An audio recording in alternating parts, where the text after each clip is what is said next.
Diabetes అనేది నిజంగా మాట్లాడుకుంటే ఇప్పుడు ఒకప్పుడు కన్నా చాలా పెరిగిపోయింది. అవును. సో చిన్న వయసులో డయాబెటీస్ వస్తుంది, చిన్న పిల్లల్లో డయాబెటీస్ వస్తుంది.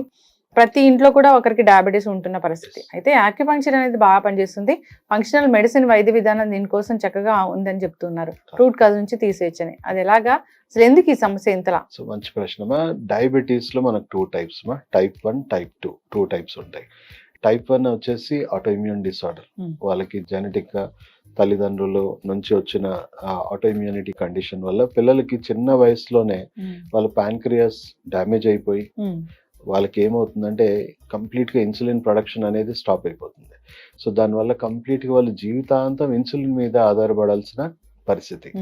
సో మన దగ్గర ఆటోఇమ్యూనిటీకి కంప్లీట్గా రీప్లేస్ చేసే ఒక ట్రీట్మెంట్ ఉంది, ట్రాన్స్ఫర్ ఫ్యాక్టర్ థెరపీ అంటాం.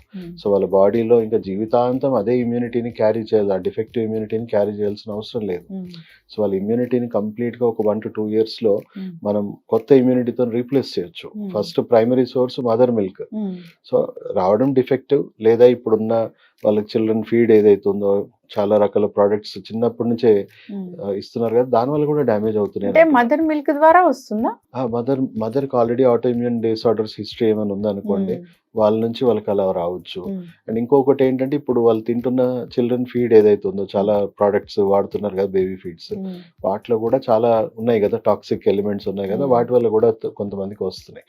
సో అల్టిమేట్ గా మనం ఇమ్యూన్ సిస్టమ్ ని కంప్లీట్ గా మళ్ళీ న్యూ ఇమ్యూనిటీతోని వాళ్ళని మనం చేంజ్ చేసుకొని వాళ్ళకి ఇంకా ఫర్దర్ డ్యామేజెస్ అనేవి ఆగిపోవచ్చు. అండ్ మంచి హర్బ్స్ ఉన్నాయి మనకి, ఎస్పెషలీ చెప్పుకోవాలి అని అంటే జిమ్నేమా సిల్వస్ట్రోన్ అలాంటి కొన్ని మంచి మంచి హర్బ్స్ ఉన్నాయి. దాని పొటెన్షియల్ ఏంటంటే డ్యామేజ్ అయిన ప్యాన్క్రియాస్ బీటా సెల్స్ ని మళ్ళీ రీజనరేట్ చేస్తుంది. సో అప్పటి వరకు వాళ్ళని ఇన్సులిన్ మీద డిపెండ్ అవ్వనియాలి. మనం సైమిల్టేనియస్ గా ఈ ఫంక్షనల్ మెడిసిన్ ద్వారా ఆ రూట్ కాజ్ ని కూడా మనం కరెక్ట్ చేసుకొని, ఆ ఇమ్యూనిటీని కరెక్ట్ చేసుకొని, తర్వాత వాళ్ళ డ్యామేజ్ అయిన ప్యాన్క్రియాస్ బీటా సెల్స్ అని రీజనరేట్ చేసుకొని శరీరంలోనే ఇన్సులిన్ ప్రొడక్షన్ ని మనం డెవలప్ చేయగలిగితే ఫ్యూచర్ లో వాళ్ళు ఇన్సులిన్ వాడాల్సిన అవసరం తగ్గుతుంది. మళ్ళీ టాబ్లెట్స్కి వస్తారు. ఓవర్ ఏ లాంగ్ పీరియడ్ వాళ్ళు కంప్లీట్ గా మెడిసిన్ ఫ్రీ కూడా అవ్వచ్చు. అంటే టైప్ 1 కూడా. టైప్ 1 కూడా.